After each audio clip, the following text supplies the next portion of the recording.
Keep it going. So, welcome to the Who Me an Author book launch party. I am so grateful that you're here tonight. And oh my God, Karen Hessers. I'm April, as you all know. And this is my first solo book in a little while. I think since I did The Old Cocoon maybe in 2020. And then before that was The Ultimate Love Affair in 2018, which led me to starting O'Leary Publishing. So I love that books just kind of open magical doors you never could imagine. And I just want to acknowledge some of our team that's on here tonight. So Boris, if you could wave. Boris is our magical line editor and proofreader. He's part of our editorial team. And Kat Langenheim, he hails from Michigan. And Kat is from Seattle, but she and I met in Naples when she and her husband lived here. And then her son lives out there. So they moved back to Seattle. And she was so afraid that she wasn't going to be able to work with us anymore. And I said, "You have the internet, right?" so, when so when she, I can figure it out. yes, she has stayed with us. And then Kristen, who I just mentioned, and I want to give a shout out to my mom, who is Marjorie Eichhorn, who's on, who I don't know if you can hear me, Mom, or see me, but I'm glad you're here. And I just want to thank each of you for being part of this. I know a lot of us know each other.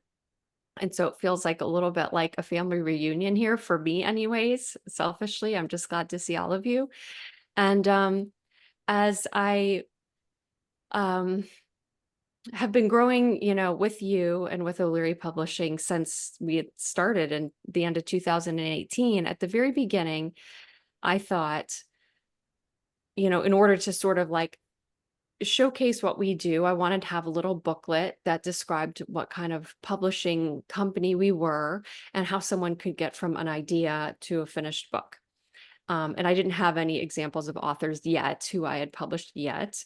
And so I wrote this little book, which many of you have or have gotten, called The Influencer's Path to Successful Publishing, because a lot of it was about a book being a tool to influence people and to spread your message and to grow a business or to start speaking and that kind of thing. And that was my experience in publishing my first book in 2012. So then Heather, as came aboard, and then she ended up writing Manuscript Magic, which many of you have.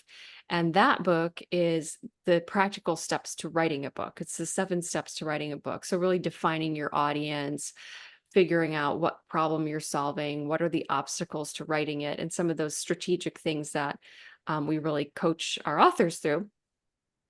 And then as we were looking back recently at the influencer's path, and I was rereading it, and I was like, man, this is really outdated because we're doing so much more than what this book says. And some of the things that it said we aren't doing anymore. And so it really became something that I thought this really needs to be updated. And rather than telling my story, because that book started with my journey into publishing, because that's really all I had to share at that time. Which was about sort of thinking that I was going to get a traditional publishing deal and somehow someone was going to wave a magic wand and I was going to be popular and that kind of thing. And I realized that wasn't true. And so in this book, I thought, I don't need to tell my story at all, because now I have so many of you who have published books and have experienced the same thing I experienced. And so I was really excited about retooling the Influencer's Path to share some of your stories into authorhood.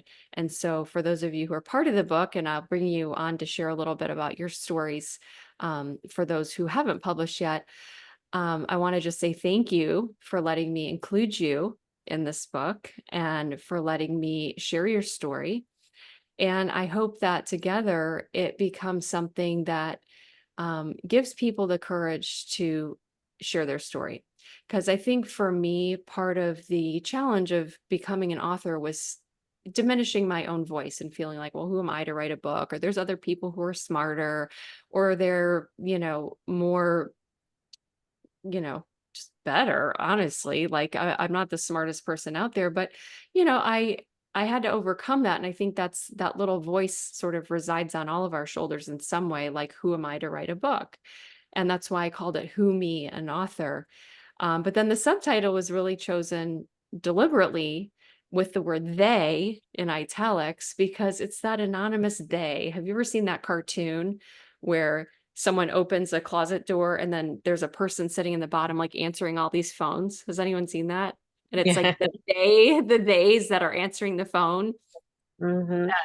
that what will they think? And so I thought that's that funny concept of that anonymous they, the people who might not like what we have to say, or who might disagree with our version of the story, or who might feel exposed that we're telling the truth about them, or who might not like our ideology or might not have our experience. And so those sort of anonymous days can hold us back from sharing our voice because we're afraid that they won't like it. And we're also, and I feel like for me, part of it was the they that was the person that was better than me. So I think in both of those instances, it's diminishing our own voice to try to make room for this person that doesn't exist. And so why I chose to write this book, this Who Me, an Author, and share the stories of 10 people, some of them are here on the call tonight, is because you see, they're just real people. They're just people like you, like me, and they have their story and their experience. And the one thing that they have is courage. They had courage to tell their story and they went through it. Last night I called Kendra out of the blue. I had a thought. I was like, why did you write your book? And I wanted to kind of crystallize in my, like, what was it? And you want to share what you told me, Kendra? Sure, sure. So this is not in my book, and I don't, when I do podcast interviews or whatever, radio interviews or public speaking, I don't really share this part of how I got to writing the book. I just say that it was part of my healing process, which it was. But I really had a lifetime of trauma, um, adulthood and childhood and adulthood. And almost 6 years ago, I hit a wall with just this continuous cycle. And from the outside, I'm a successful executive in an all-male dominated industry, and I built a great life for myself. But behind the scenes, it was always this turmoil of all this trauma and PTSD. And so when I hit this wall almost 6 years ago, I decided I have to change the way I'm thinking, the way I'm living. I really have to seek to heal my soul and my mind and my heart. So I put together a plan, sort of a 5-year plan of healing, and I really just started reading and digging in, spending a lot of time in Sedona and working with a lot of healers and just trying all kinds of modalities for healing. And I'm about 6 months into my healing path, and I can only assume it's my inner voice started telling me, write it down, write the book. And for years, friends had said, I would share certain stories with them, not really the intimate trauma pieces, but some of my funnier stories. And they're like, oh my God, you got to write a book. I would say, no, I don't have time. And who's going to read it? And so this inner voice started saying, write it down, write the book. And it would just repeat in my head, not all day long. And I thought, this is so weird. Like, I know I'm not crazy. I'd never heard voices. And over about a 2-month progression, it got louder and louder until it was sometimes during the day just really loud in my head. And I thought, good grief. So I finally said, fine, I'll write the book, or I'll write it down. And I cheated. I hired a ghostwriter. I didn't write the whole book myself, but it's my memoir. And it took us 3 years to write. And when I hired her, I said, I don't want to publish this. I just need to get my story down in a methodical manner for me, for my family, maybe for a few friends, but I don't want to publish it. It makes me way too vulnerable. And I don't know if you want me to continue on into sort of how I got to the publishing. I don't want to steal your Yeah, thunder, go ahead. so I hired a ghostwriter, and she's a published author herself, and she's worked for Simon and Schuster and Random House. So she really knows her stuff. And so as we're moving along the process, and it took us 3 years, 2 years longer than I thought it would take, she continued to encourage me to publish it. And I would say, absolutely not. Makes me way too vulnerable. I have so much guilt and shame of things that I went throughout my childhood, and I didn't want to share that with people. And then the things that happened to me in my adulthood just made me way too vulnerable, and in my opinion, put me in an unsafe position. So I fought it for several years, and finally we get into the third year, and she's like, Kendra, you can help so many people. You really have to publish this book. And I said, I will think about it. And I spent a long time thinking about it. And my book is called I Can't Believe I'm Not Dead. And it's because I have escaped death so many times, and I've been in so many situations where I should have died and didn't. And so I finally thought, maybe Jessica's right. Maybe there's a reason why I'm still alive. And maybe that reason is to share my story. And so I had to really come to terms with the fact that people that I knew would read and learn everything about me and things that I hadn't told anyone. I mean, I had friends read the book that I've known 20, 30 years, and like, oh my God, I didn't know any of this stuff about you. So it took a lot. And actually, when I finally agreed with Jessica that we would publish, she helped me find April. She helped me find a publisher and helped me find April. And the day I was supposed to sign with April, and I never have a panic attack. I'm usually very cool and calm and collected. But the day I was supposed to sign with April, I had a panic attack, and I did not sign that day. I think it was a Friday, and I took the weekend, and I was panicking, and I called a couple of friends that were with me through some of my adult trauma, and I said, "What do you think? Do you think this will put me in an unsafe position?" And they were very supportive. They said, you got to tell your story. It's an incredible story. Tell your story. So I think the following Monday or Tuesday, I finally signed with April. And April and Heather and Boris and Kat were all just so accommodating and understanding and helpful. When I gave the book to April, I said, I never want to read this effing book again. It was so traumatic for me to read it.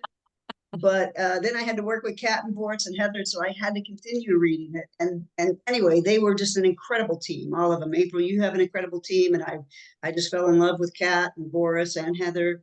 And April and I are really good friends now, and I'm going to see April next week in San Diego. But I've now taken that book, and I hired a company to help me form a company for public speaking around my story, because I felt like once it was out there, well, what's next? Like, that's not enough for me to share my story. So now I've been on this adventure of public speaking and sharing my story. And I have a publicist that helps arrange podcasts and radio interviews and a little bit of TV. So every time the whole 3.5 years of writing that book and getting it published, and now every time I tell my story, it's just more healing for me. And so I had no idea when I started the process how cathartic it would be and how healing it would be. And every time I talk about it, even now, it's a little more healing. So thank you, April, and the whole team, Kat, Boris, Heather.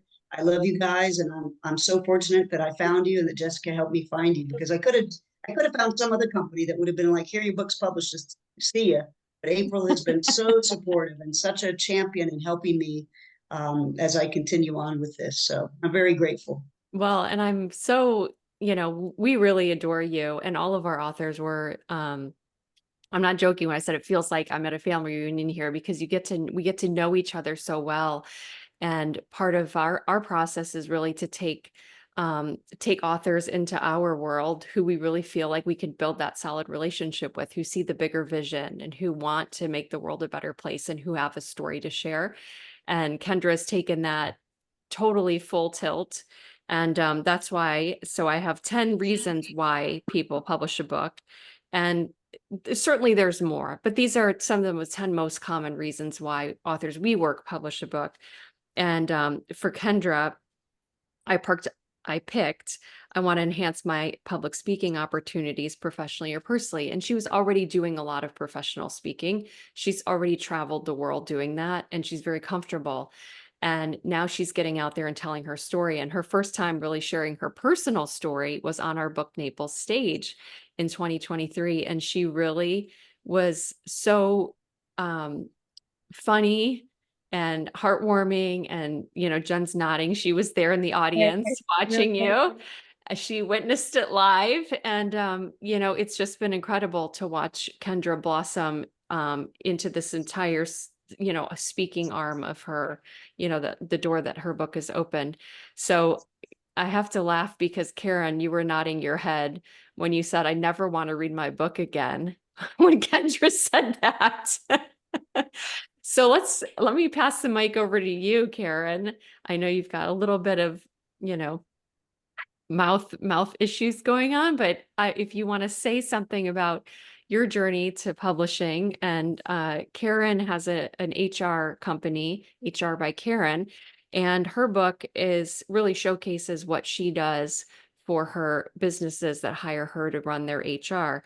And which is why I picked for her. I want to enhance or pivot in my career. So she's enhancing her career. She's increased her visibility, attracted higher tier clients. Like, it's really so exciting to see what her book Lead with Love is doing. So talk to us about a little bit about your experience becoming an author. Yeah, Kendra, just to let you know, I feel the exact same way. I really do. Heather asked me, as well, and I'm like, never again. I just can't do it.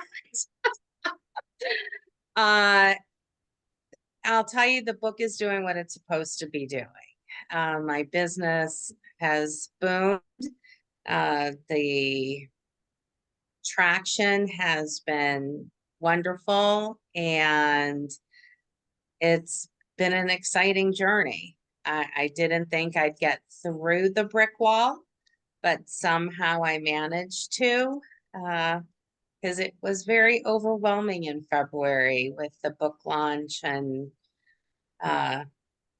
having to show up everywhere and the feedback, but I somehow managed to punch through the brick wall, and to get to the other side of it has been unbelievable, really unbelievable. And I can't thank Kat. Kat helped me, and I see Kat and Heather and April. I mean, honestly, I wouldn't have been able to do it without any of you guys. And Heather, I want to acknowledge you. You weren't on right at the beginning, and I kind of got started right at the top. And thank you for being on. Heather's been traveling, and she's got a little bit of a bug. So I said, if you can get on, great. And if you can, it's okay. But she's got green on in honor of their green cover. Thank you for doing that. You're so sweet. You want to say hi to everybody?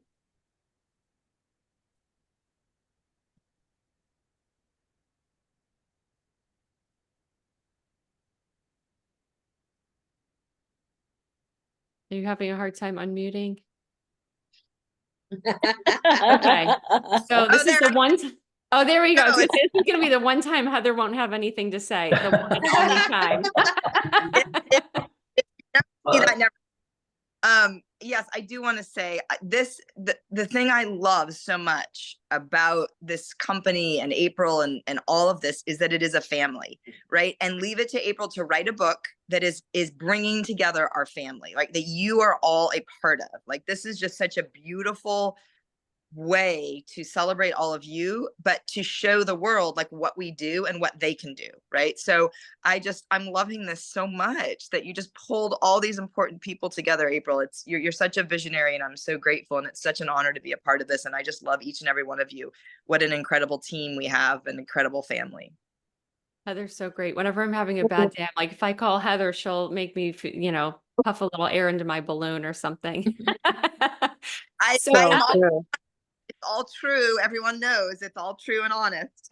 So I want to pass the mic over to Elliot. You're right in the middle of my screen. And Elliot has been a successful leader for many decades. I won't divulge your age or anything like that, Elliot, but he has really been an inspiring person for us to work with. Not only because he's done 2 books with us, actually. One was From Fear to Fulfillment, and he spoke at our first Book Naples event with Becky, who's also on tonight.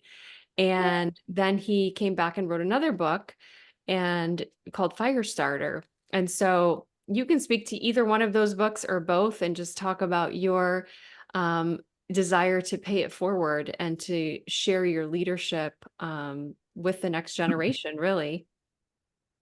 Well, thank you, April. I appreciate the kind introduction.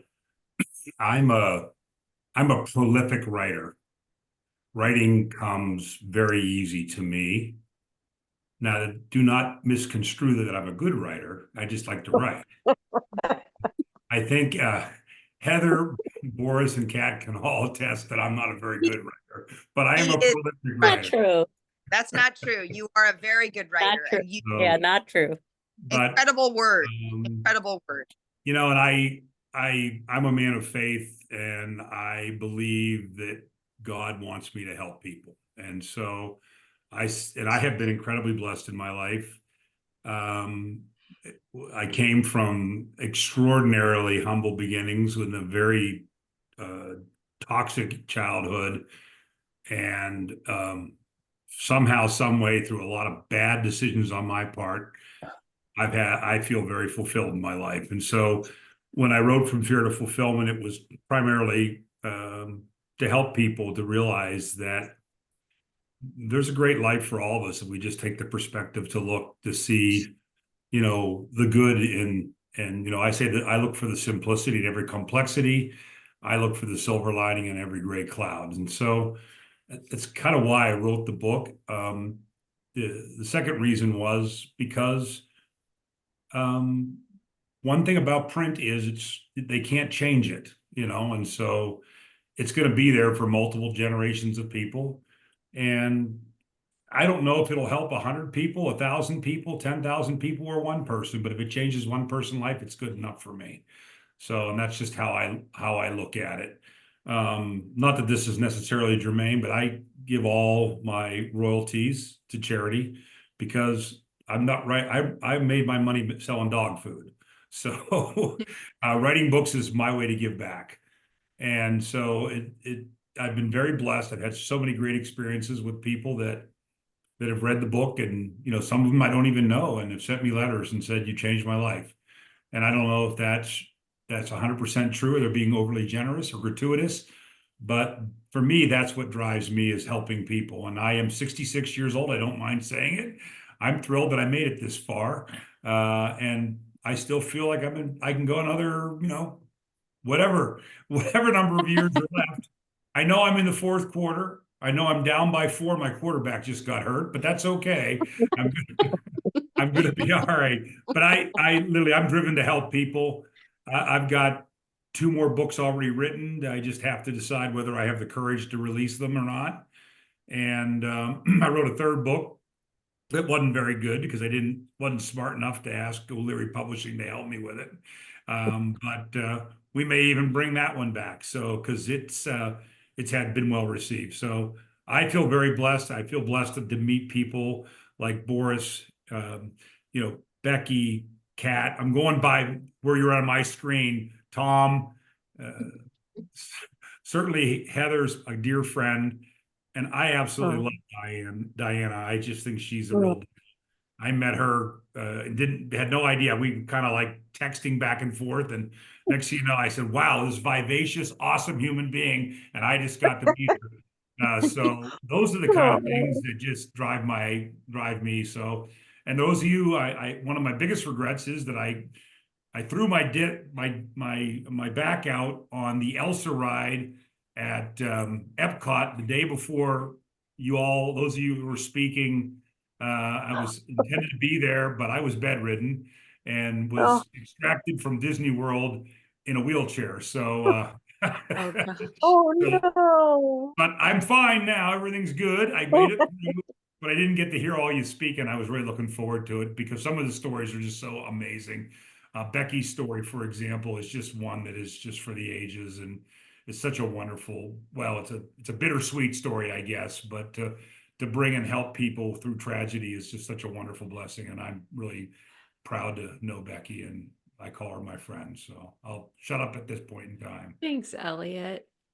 You can see here it's a little bit like a love fest. And I didn't pay anybody to say this. It's just kind of like this organic experience. It's like kind of, I got on tonight thinking like, well, we'll just see how it goes. I've done these book launches for other people many times, many of you. And so I thought, but I'd rather focus on your stories. And so since Elliot handed you the mic, why don't I bring you on?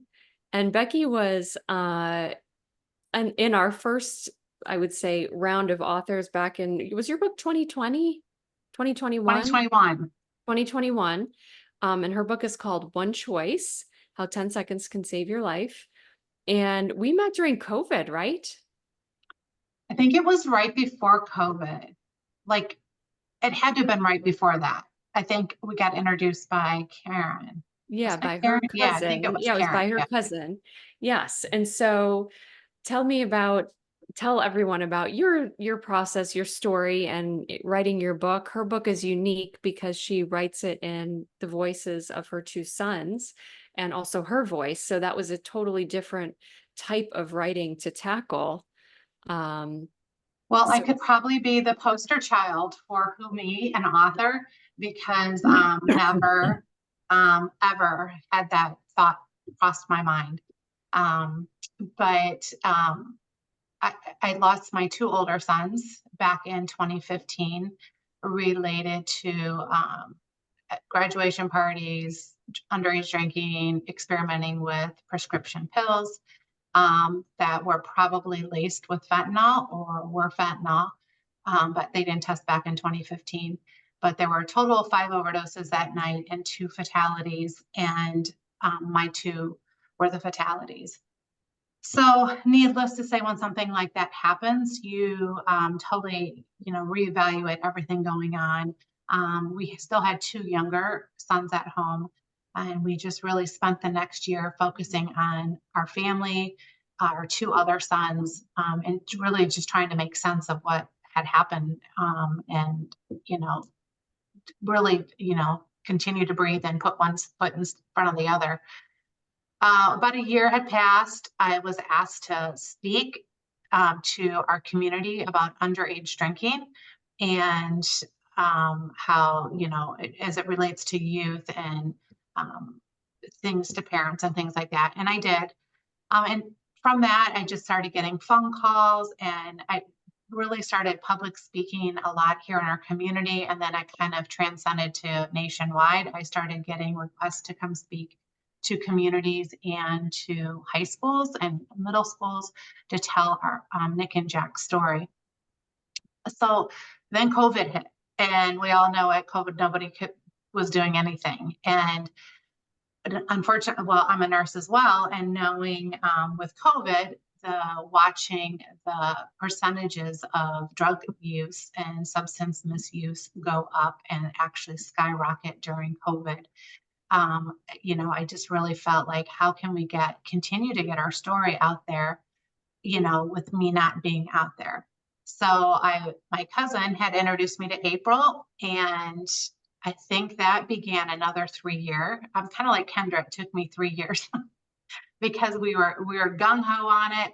And then I was like, it was a healing process, so to speak, but yet you felt so many overwhelming feelings writing that book and revisiting things again.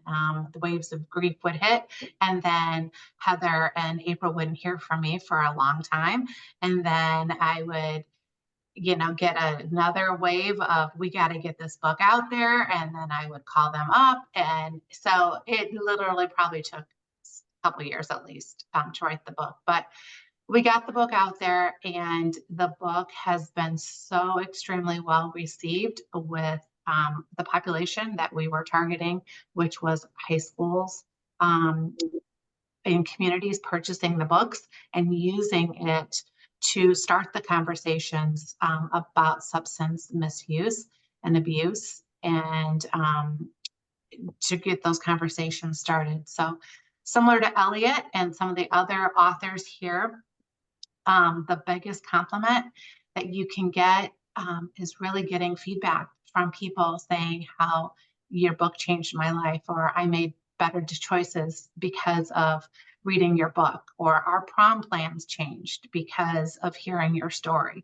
and those kind of that kind of feedback really helped me and continues to help me, knowing that my 2 older sons really didn't die in vain, that their purpose here on earth was different than how I intended it, and that they're still able to make a difference in this world, but just through a different means. And probably not writing that book, I would never have had that sense of fulfillment as far as that goes. So.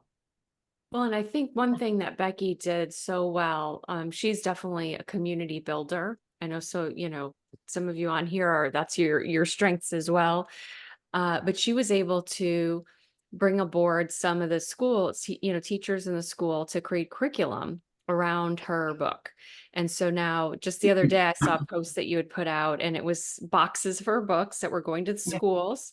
And she has created a curriculum that follows along with the state standards so that the health classrooms can incorporate that into the classroom.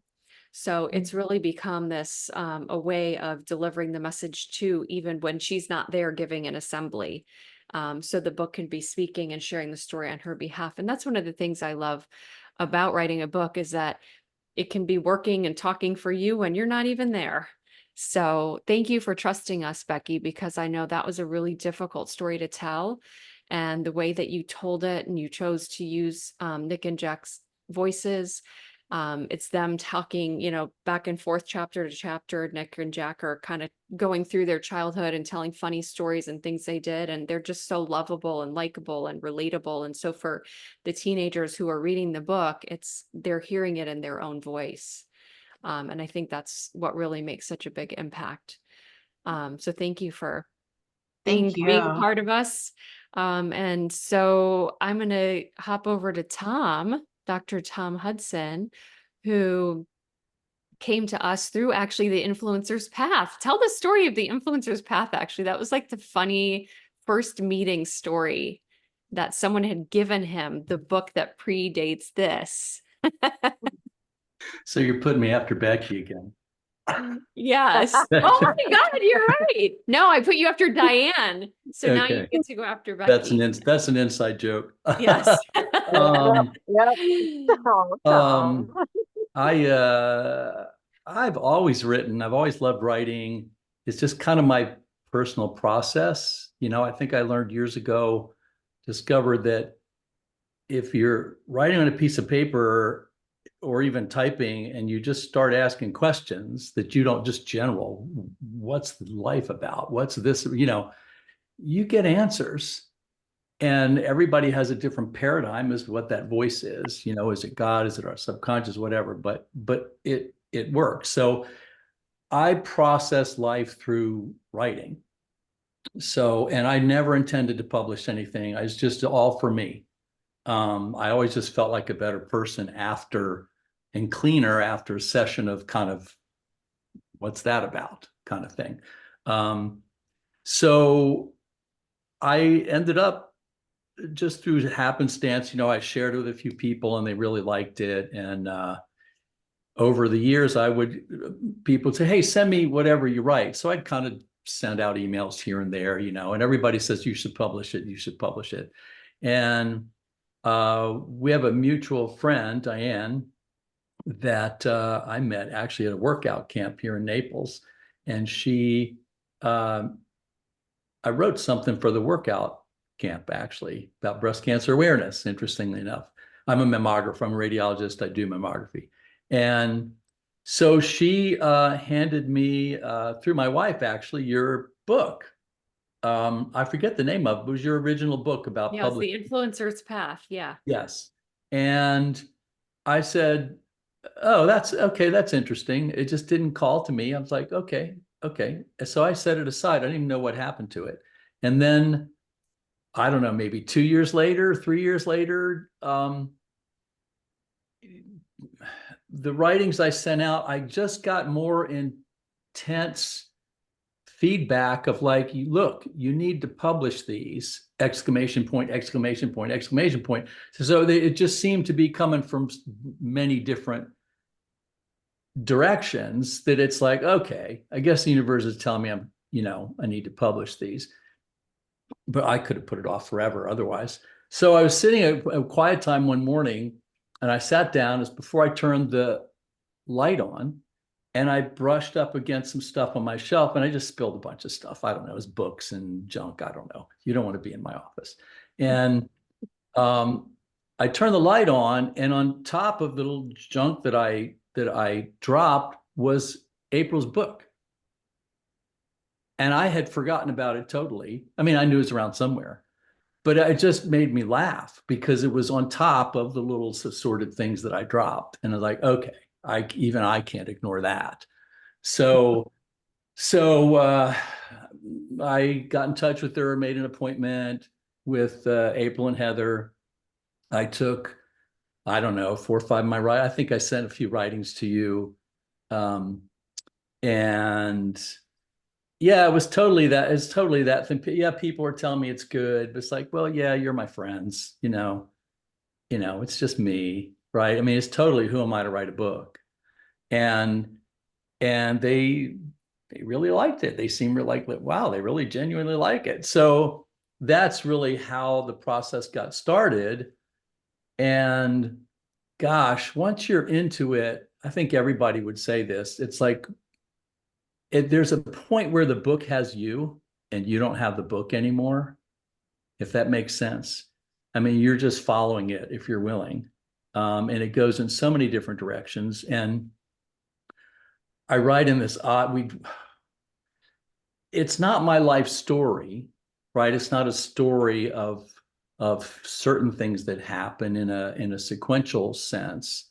It's called Something Deeper. It's finding the deeper things in everyday life. And literally it would start like, here's one. My neighbor walked by one night and I said, "Hey, how you doing?" She goes, "I'm grateful." And I thought, well, that's weird.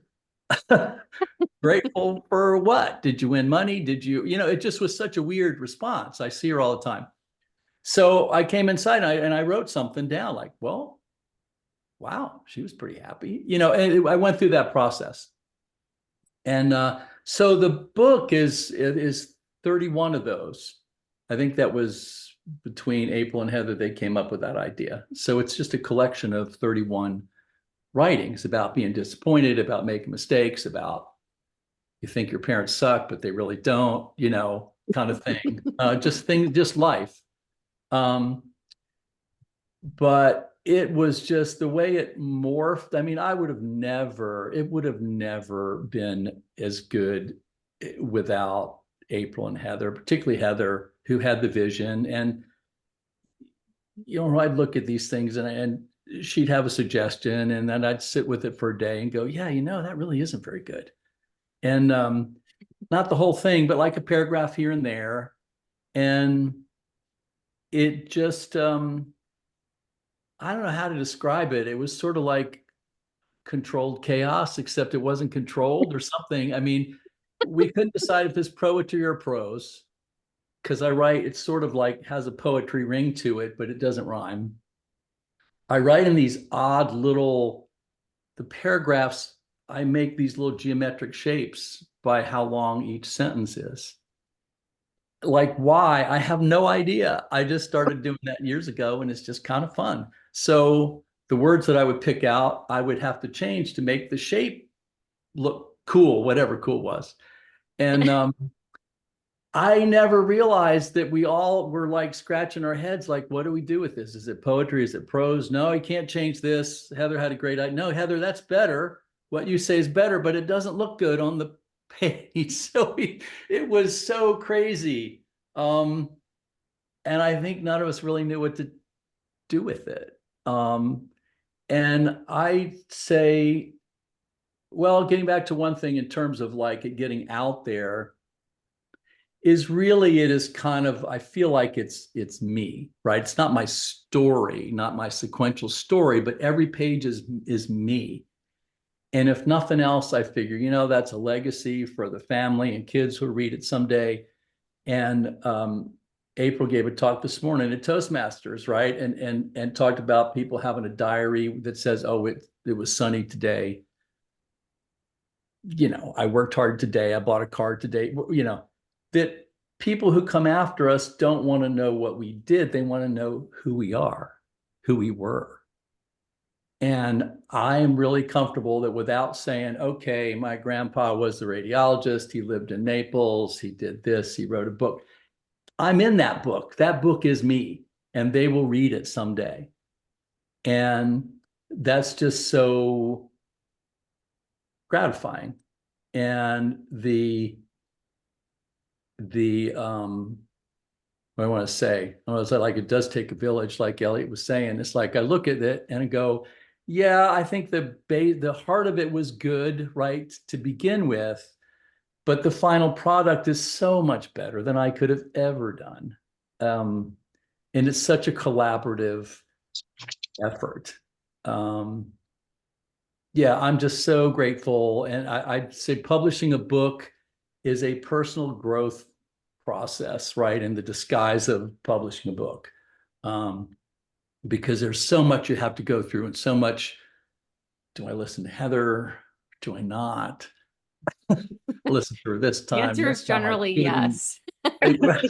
Oh, the answer is always yes. I said it's generally yes. Sorry, I gave that away. That's great. But it's such a personal growth process. I always said, if one person reads it, and has helped, that's absolutely true. But my story is, if nobody ever reads my book, it was worth doing it just for the positive changes that it made in me.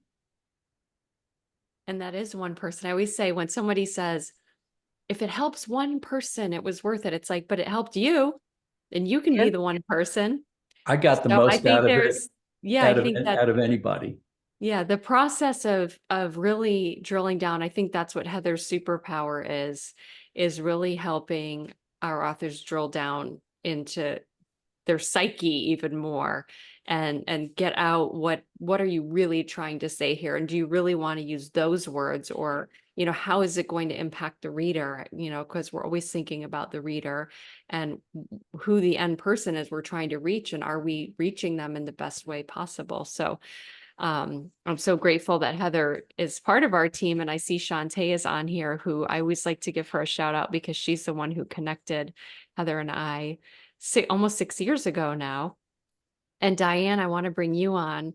Diana is one of our authors who was published this year in the first quarter of 2024. She also spoke at our Booked Naples event in February. And her book is called Behind the Smile. And talk to us a little bit about your book and how you found us and got started in the process of becoming an author. Okay, well, I didn't read your first one, April, but now that you were talking about it, I was like, oh my gosh, that's kind of how I started my journey and found you. But I wrote my book, started writing my book a few months after my 22-year-old son took his own life. And really, truly, it was divinely guided because I wrote it very quickly, very easily.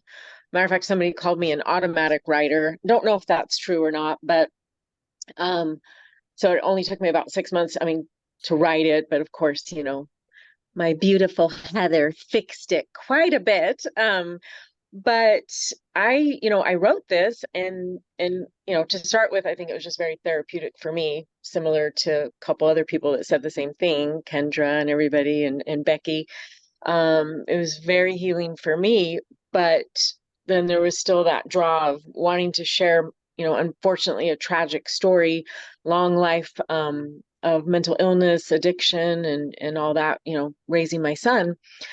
But I was just like, no, this needs to be out there to help others, raise awareness. So I never thought about writing a book. I have a master's in psychology, so I wrote a lot of research papers and was pretty, proficient in that, but that is such a different style of writing. So I've learned a lot in this whole process of writing an actual book. But I just kind of got online and was searching, like, how do you publish a book? I looked at the whole self-publishing thing. I was like, heck no, that was way too much work for me. And then I, of course, looked at traditional publishers, wrote a few literary agents, and just got nowhere with that. I was like, this is so hard, and then finding that if you don't have this huge following and you're not already a known author and you're not a celebrity of some sorts, it's just not going to happen with the traditional publishing way. So then I was at work. somebody at work, I worked at a behavioral health hospital, said, well, why don't you use O'Leary Publishing? They're local. And I was like, okay. And so I Googled, O'Leary Publishing, and just went from there. But I mean, it definitely was, I mean, like Tom said, I mean, it just, you grow so much, and I've learned so much, and it was such a process. And like Becky, it was grieving all over again. And I haven't read it, the finished product. I haven't read it. I mean, Heather and I obviously went through it over and over and over, and I was, and it's opening up the wounds again. And, but I haven't read it again, but the feedback has been amazing. I literally just last week received a phone call, or actually it wasn't it was a text. So somebody, an acquaintance out here in the Fort Myers area, I had mentioned my book. She bought it, she read it, but she read it mainly because her son is raising a son similar to mine with mental illness and addiction. And so he texted me the other day, and I don't know this person. I think he's up in, I don't know. So I want to say Michigan or something, but maybe not. But just a random text thanking me for writing the book. And it resonated with him so much. He's raising a son that's struggling as well. And he said, I would love to talk to you someday. And I said, call me right now. I'm available. And so we chatted for about an hour about raising our sons and the struggles. And, that's why I wrote it, is just to, let other people know that are going through something similar, either parents or family members dealing with mental illness and addiction, that they're not alone. And even though my story ended tragically, again, I'm trying to turn pain into purpose and raising awareness and breaking the stigma. And I think it's definitely done that. It's funny, I did the book to Naples, and April and Heather know I'm not a public speaker by any means. And matter of fact, I have despised it my whole life. But my son was so challenging to raise, but so beautiful. And so I joke every time I have to do some public speaking, I just say, son, you're still torturing me to this day, because you're forcing me to get out of my comfort zone and do public speaking, because that's the best way to kind of get the word out there. But so I'm trying that, and I'm getting a little bit better at it, but it's still not. You're doing Not my great. thing. Well, and Thank we're always our own worst critic, for sure. And Diana did an excellent job for all of our authors who have spoken at our Book Naples events. We don't just say good luck and throw them the mic. It's a very well prepared talk. You had rehearsed it. You were dressed to the nines. Like, you really did an excellent job. So, and I think everyone would agree with that. And and I saw Paul just got on, so I'm happy to bring you on in just a second. So the reason to publish that I chose for you, Diana, is I've overcome some difficult personal circumstances that could inspire others. And I think that definitely encapsulates what you are all about in your book. And I wanted to share with Becky that what I chose for you is I'm passionate about enhancing the visibility of an impact of a nonprofit or cause. So, because before Becky wrote her book, she already had her 525 Foundation, which was already doing a lot of good work in the world.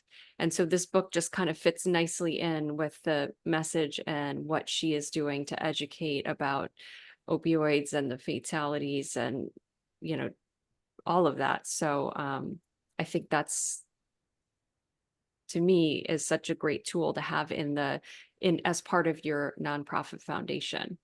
So Dr. Paul, I'm going to let you'll be last but not least. And you're actually the reason number one here, which is I have professional expertise or knowledge that could help others. So Dr. Paul and I met through mutual friends, and he's a nutrition scientist who has taught for years in upper level academia and has over 70 peer reviewed published articles now. I mean, it's a lot. Probably upwards of that. And and yet all of this knowledge that he has was reserved for the universities and the classrooms and the professional setting that he was a part of, and still is a part of. And so he came to us and published his second book. Actually, his first book, he had worked with another company, and then he decided to switch and come with us for the second. It's called The Prize Life: Protein Pacing for Optimal Health and Performance. Isn't that the subtitle? I think I'm saying from memory. So talk to us a little bit about your book and your path towards authorship with us, and your bringing your knowledge out into the public, and how that's changed maybe what you do and how you do it in the world.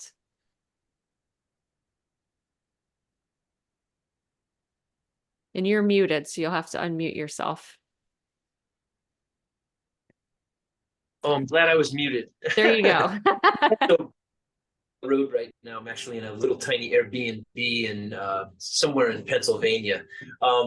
So yeah, I'm actually playing in what's called the 60 years and over National Grass Court Championships in Pennsylvania at the Philadelphia Cricket Club. So that's where I'm at right now.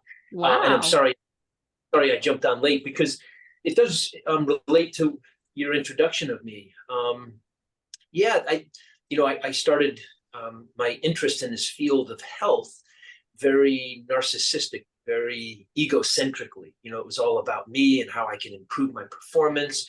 And as it turned out, this was at a young age. I was 18, 19 years old. I was competing as a tennis player, but I was having people come up to me, and they were adults, asking me, hey, what are you doing, to stay in such great shape and be able to, perform like that?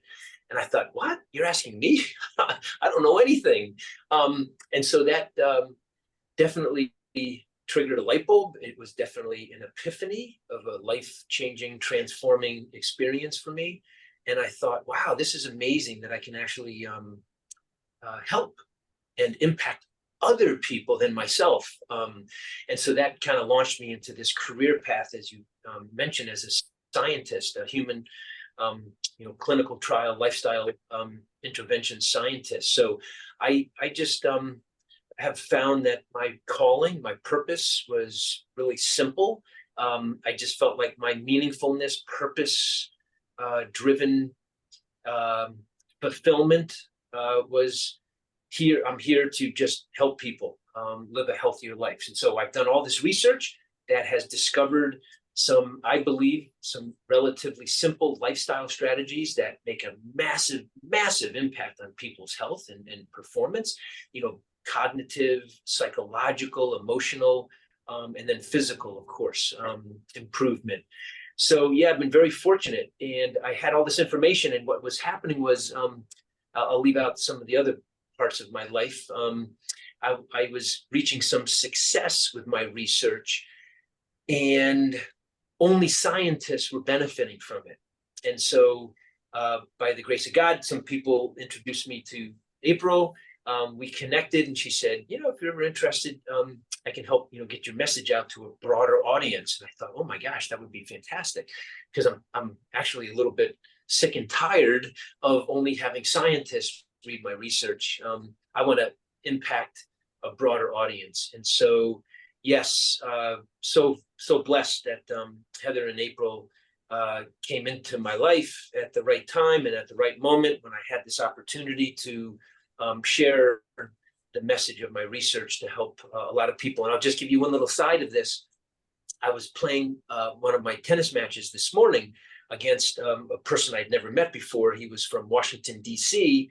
And so we're both at this tournament because it brings together accomplished tennis players from all over the world, really, but mostly from North America and here in the United States. And he and I were playing on the match, and he was commenting that, gosh, how are you moving so quick? You're 62 years old. What are you doing? It was very funny on the changeover, because we're playing tennis. And I said, oh, well, his nickname is CB, he told me. I know a little bit about this. This is the world I live in. I'm not a Wall Street person or a business person or, some other profession. I actually study how to help humans improve their health and perform better. He's like, oh man, I gotta, you have any book?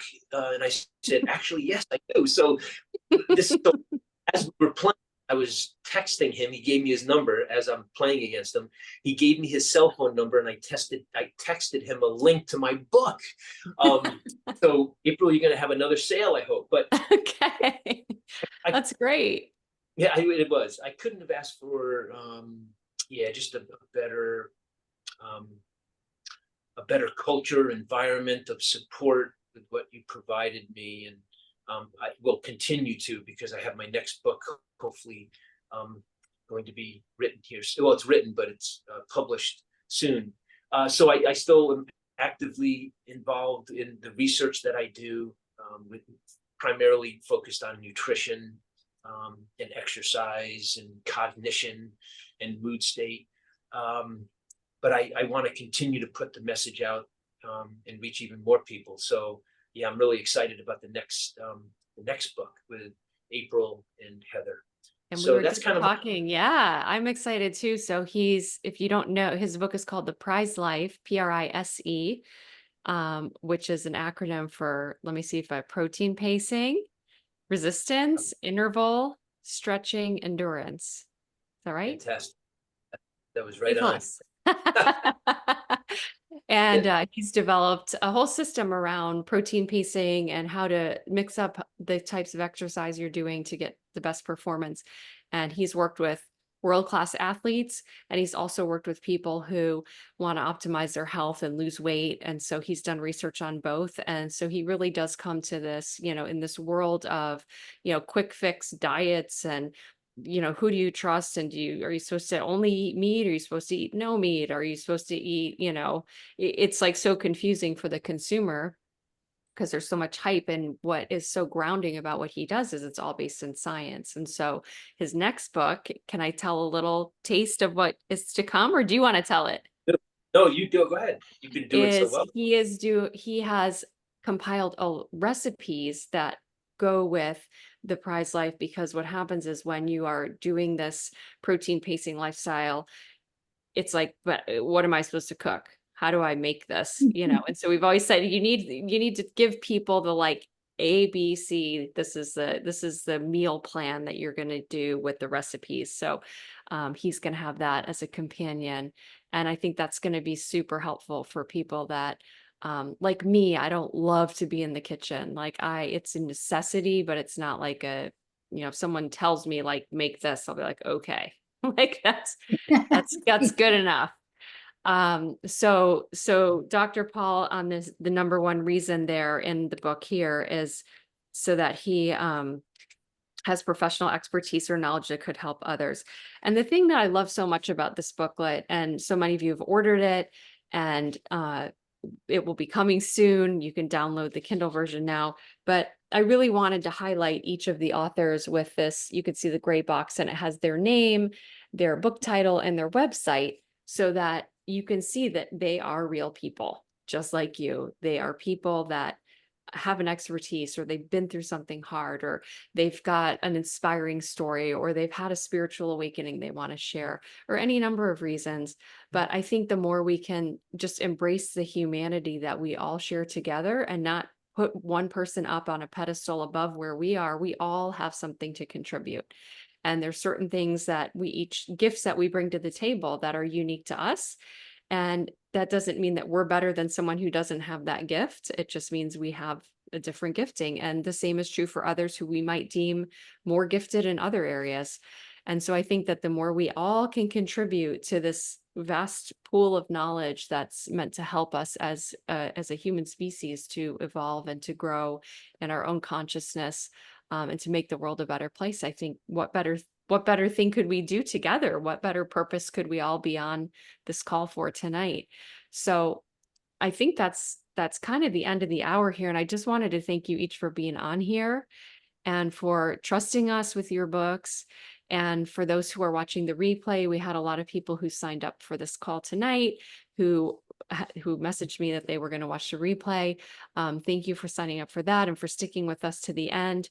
Feel free when you get the book, as Diana said earlier, that reach out to the authors that are showcased in this book. They would love to hear from you. They would love for you to read their books and to send them a text, as Diana said, or send them an email through their website, and really get connected. Because I think one of the joys that I found being an author isn't just the anonymous sales that you get. It's knowing who the sales went to and that it actually impacted a real person, that real person. And I'll never forget when I wrote this book, The Ultimate Love Affair, and I had blogged for 40 days, and every day I was getting up in the morning and writing. And then it was sort of like Kendra said earlier, and then someone else said earlier, there's like the voice that like you have to put it in a book.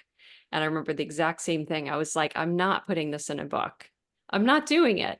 And then when I did it, that book led me to starting O'Leary Publishing. But I'll never forget, I was at Publix and I was pushing my cart out with groceries, and someone across the parking lot came over and said, "Are you April O'Leary?" And I was like, "Yes." Someone I didn't know at all. And she says, "Can I give you a hug? I read your blog every day before you published it into the book. And my sister and I talked about it every day." And I was like, wow. I mean, I felt like that was just the coolest experience, to feel like somebody out there was reading something and it helped them, something that I wrote. So thank you each for trusting us on this journey with us at O'Leary Publishing. For those of you who aren't authors with us yet, if you're thinking about becoming an author, I encourage you to get this book and read it and be encouraged by it. And we're here to help you if you ever decide the time is right for you. So thank you everybody for being here. And that's a wrap. Good to see everybody. Good to see you. Thank Have you, a great April. night. Thank you, April. Good to see everyone. Congratulations, April. Thank you. Thank you, everybody. Congrats, April. Thank you so Yeah. much. Yeah, thank you.